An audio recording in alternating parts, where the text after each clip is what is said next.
Hey guys, today I'm gonna talk about Love and Hip Hop, season 2, episode 2. Sorry for the hairdo, the hair scarf, but I'm getting my hair done tomorrow, so I have to wrap it up. And it's late as shit, so I'm wrapping my hair up. And this show is ratchet, so why not give y'all a ratchet ass hairdo? Anyway, it starts off with Jocelyn's in the bathroom. What the hell? Like, didn't we start this shit off last episode with somebody in the bathroom making up their face, getting ready? And it seemed like the camera right there on the mirror or some shit, because the way she kept on going. Like, the camera was right there. I don't know. But anyway, she making up herself, and she says she was talking about what happened the night prior with Mimi and Stevie. And then they show Stevie in her bed. Like, same damn time when Stevie was in with the old girl, Mimi. But, yeah, Stevie in the bed with her, and they talking, and she tired of going back and forth with, Stevie. She tired of doing this shit with, Mimi, and all this, and Stevie is just like, bitch, please, whatever. That's how he was looking at her. That's the way he was talking to her, like, bitch, please, y'all gonna still, we got this, we doing this. And I'm sitting there like, didn't the same shit you said the same, like, shit to Mimi, like, told y'all this fool got pimp tendencies, like, for real. But she just want to work. She just want to work. That's it. And he got other shit in store for her.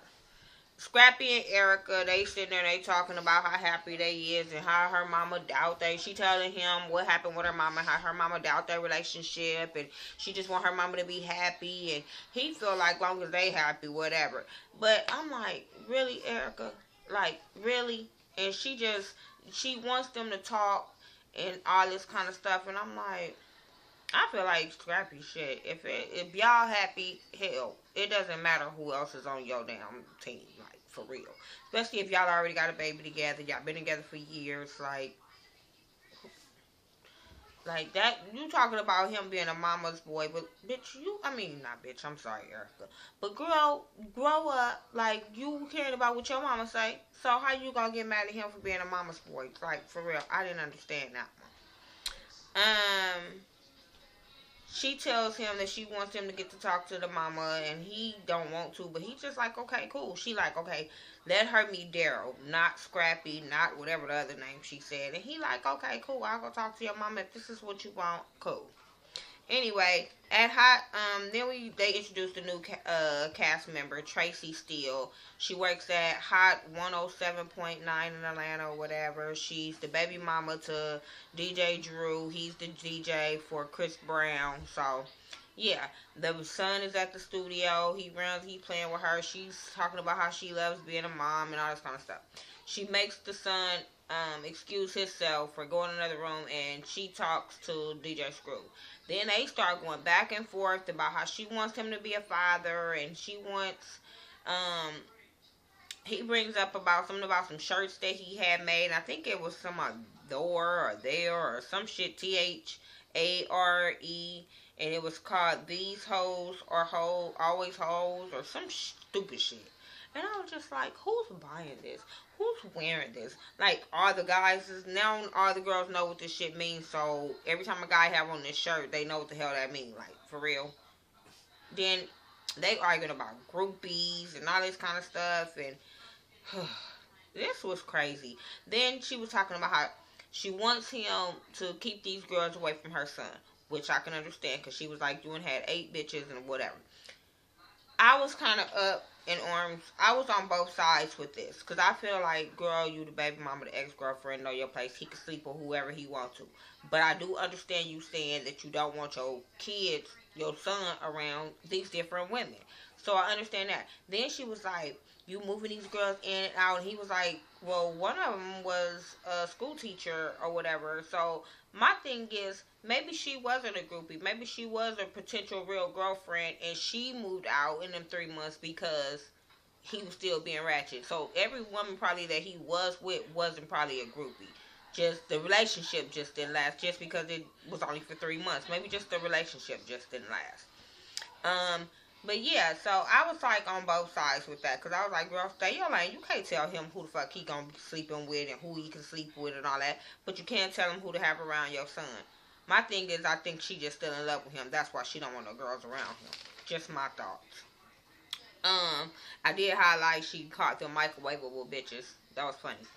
Anyway, Mimi and K Michelle, they they at the gym, and she's telling her how she don't want the girl to be around her baby. And K Michelle, I love her one-liners. Now, K Michelle might get on my nerves on some stuff she do immature wise. I say I like her singing wise, but this conversation she was having with Mimi, I was here for it. Um, she was just basically telling her, like, girl, get over it. What is you doing? Because Mimi was telling her how she moved back in the house to keep Jocelyn away. And she like, what the fuck? Like, come on now. Like, but I did like how she said that Jocelyn sleeps, look like she sleeps in beds without sheets. And I was like, yeah, she do. But yeah, I like how K Michelle was really giving her, like, really good advice. Like, girl, we ain't doing that no more. Like, I guess she's trying to say this season, like, we ain't about hanging on to no man and being about that. We about getting our money this season. We about moving up in the world. I guess that's where K Michelle was trying to come from. And that's what I was liking about K Michelle. So, yeah, she kind of pumped Mimi up about, you know, being on her own, and Mimi talking about, well, maybe she need to move out ASAP because it's not working. And I'm like, you really needed somebody to tell you that you should have moved out the night that this bitch came in there and say, hey, May. That's when you should have moved out. Not go have a conversation with K Michelle, then come back, then decide you want to move out after she tell you, after you get your confirmation. Like, you supposed to be grown. You should have knew your daughter shouldn't have been in that situation anyway. Jocelyn and Dawn. I guess Dawn is her booking agent. I think she said she was. She been knowing her since, you know, she been messing with Stevie or whatever. And, you know, I like the Dawn because Dawn was telling her, like, look, you had made $100,000 in 2 months or whatever. Like, that's $40,000 or whatever a week or whatever. So I was just like, yeah, like, she was telling her, like, you need to get your single out. I don't know what Stevie is doing. Jocelyn, you should have, as much as I said I don't like Erica Mena from Love and Hip Hop New York, but baby, you should have got some pointers from her. She didn't sign no contract, and she got a single, a video, some bags probably, and all kind of other shit, and you just on this nigga arm looking like a hoe, and he's the pimp, like, for real. That's just basically what Jocelyn is looking like, because Erica got a lot of stuff and didn't have no contract. And then she like, I haven't seen the contract. I don't know what I put on the contract. Like, for real? Like, how do you not know? She like, I might owe him, like, my boobs, my butt, my this, my that. And I'm sitting there like, that's dumb at its best. Like, real dumb. That you signed something just because you were sleeping with him and you trusted him. Like, bitch, he got you at the strip club. You should have knew right then and there how to handle your business and how to handle your money, like, for real. By working in the damn strip club. You... like, I don't understand. I like Jocelyn, but that was a dumbass move on her part. What else happened on them? Nothing. Mama fucking... oh, I like how Dawn told her she need to get a lawyer. You need to get a lawyer, boo-boo. Anyway, Mama fucking D and dumbass Shay. Mama D picks up Shay, and they talking in the car. I don't like Mama D. I don't like no mama like this. Like, this shit bothered. Mama D bothers my spirit. Just even talking about her right now. Mama D really bothers my spirit because I'm like, any mother like this needs to just get hit in the fucking throat. Like, period. Like, you see your son is trying to make things better for him and his baby mama and his child, and you bringing up this broad. Like, for real, you should have let that shit go, Mama D. But no, you want to pick her up, and Shay dumb as shit. Because, Shay, why do you want Scrappy? Why are you so in love with Scrappy? Why do you want his mama to hook y'all back up when he dogged you on national fucking TV? He's in this season working on getting married to this girl. Why do you want that back? Like, that doesn't show you being a strong woman at all. It shows you the groupie bitch that wants to be kept.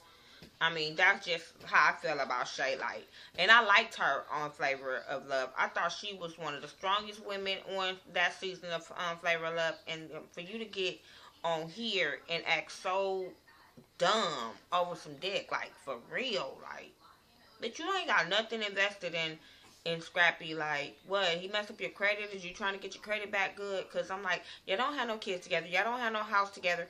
Count that shit as a loss and keep it pushing. Like, you're young. Like, keep that shit pushing, cause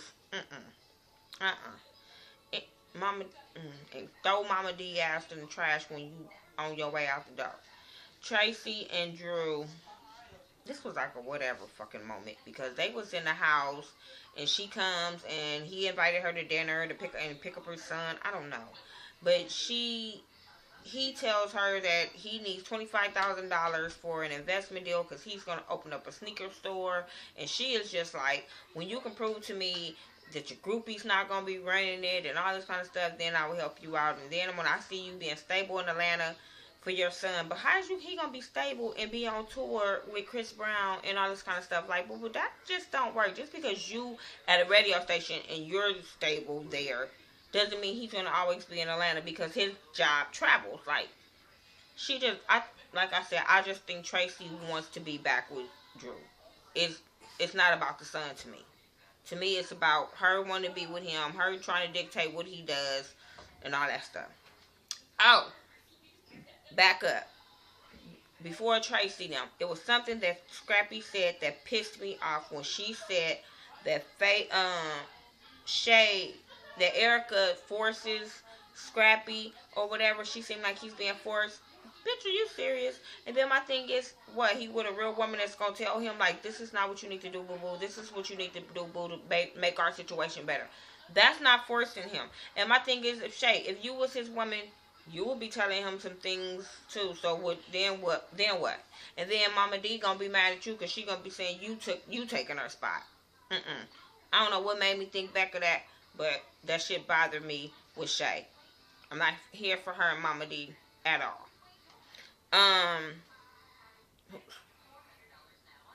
Stevie and Jocelyn. No, before them, Scrappy goes to Erica's mama's house, and he go get her approval. And they're talking, and she's asking him questions about how we know you're not gonna cheat no more. And he is like, I've been all around the world, and I did this, and ain't nobody gonna compare it to Erica, yada, yada, yada. And then he was like, wait a minute, like, I've done it wrong, and so have you.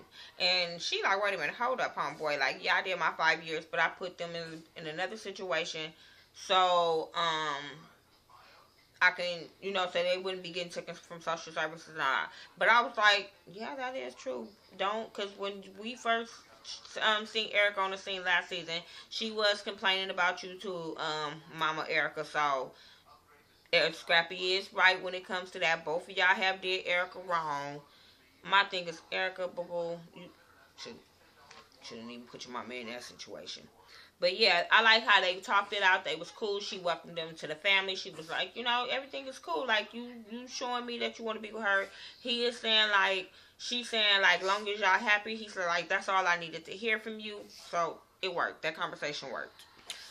Stevie and Jocelyn, they talking about the goddamn contract. He's telling her she ain't seeing no contract. She should have had her contract. They better get this money. Bitch, you better get on the track, because, I don't work for you, you work for me. That's basically what Stevie was saying. Bitch, you supposed to be making my money. You don't ask me no questions. That's what he was basically saying in his conversation to me. And she was looking stuck on stupid. I was so disappointed in Jocelyn in this one. I was so disappointed in Jocelyn, because usually Jocelyn be having the backbone and the fire and the comments, and to me she was looking real stupid. Mimi and K Michelle, they go look at Mimi's new house. They happy, they kiki and whatever. That was boring, whatever. Oh, but she did. This is one thing I'm starting to figure out about Stevie. I'm telling y'all, Stevie puts his hands on Jocelyn and Mimi. Because the way he was talking to Jocelyn when she was asking about that contract, was like, don't ask me about this no more. I was like, yeah, he hits her. And then when K Michelle and Mimi was talking, K Michelle was like, how is you going to move out? Are you going to take little stuff here? Are you going to take little stuff there? If this motherfucker don't do nothing to you and you ain't scared of him, you going to take all your shit at once. But for both of y'all to be acting like this nigga's going to wild out, he wilds out. He just don't wild out on camera. Well, not at that moment. What else? Scrappy in the studio. Playing that little song. Put them paws on them. That shit was horrible. Scrappy.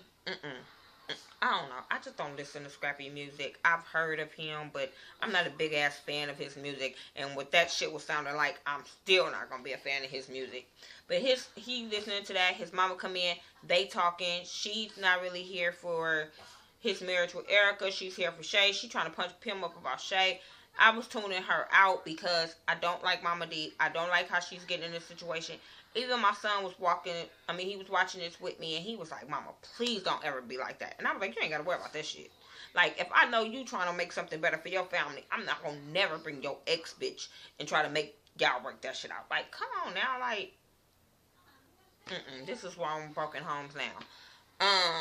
But yeah, then all of a sudden Shay walks in. You could tell Scrappy was like, what the fuck? Like, what is she doing here?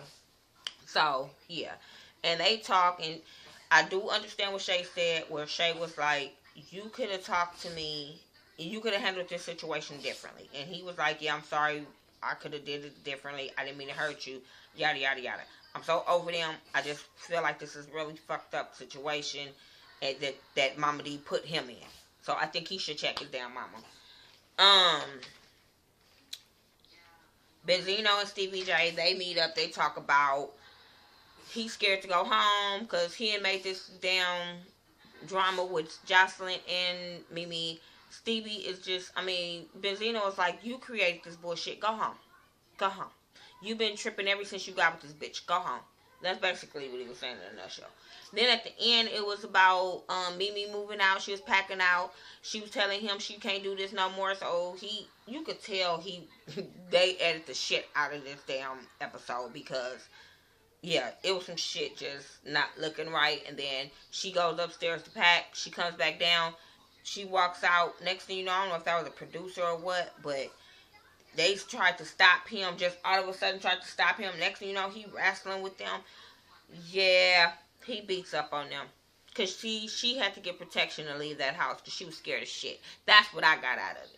Now, she might make a video saying, he don't scare me, he don't do this. But yeah, that's what I got out of that shit. I got out of Stevie B whooping that ass. And she needed to get the fuck up out of there, or she was going to get her ass whooped. And he was going to follow her and figure out where she stayed. And because he was like, I can find out. And she was like, you always do. So that shows you that this bitch needed a restraining order. She needs to go and get some kind of protection because Stevie ain't playing that shit.